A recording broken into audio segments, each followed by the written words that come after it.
सराईत गुन्हेगाराला अटक करण्यासाठी गेलेल्या पोलिसांच्या पथकावर अचानक पाळीव श्वान सोडण्यात आल्याची धक्कादायक घटना मुळशीतील रिहे गावात घडली आहे। पुढे पाहण्याआधी AM मराठी न्यूजला जरूर सबस्क्राईब करा।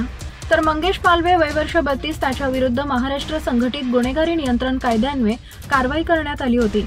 मोक्का कारवाई केल्यानंतर तो येरवडा कारागृहात होता। त्याला न्यायालयाने नुकताच जामीन मंजूर केला अशी माहिती पौड पोलिसांनी दिली।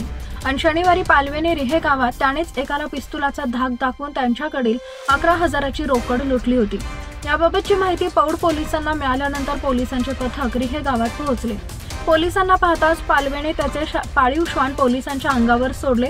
घरी पाळलेले श्वान त्यांनी थेट अंगावर सोडले। श्वान पोलिसांच्या अंगावर धावून गेल्याने पोलिसांना त्याला ताब्यात घेता आलं नाही।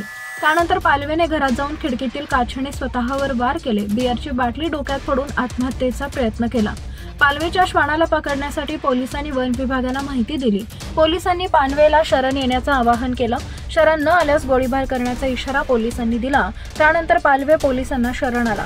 पालवेला अटक करण्यात आली असून न्यायालयाने त्याला 27 डिसेंबरपर्यंत पोलीस कोठडीत ठेवण्याचे आदेश दिलेत।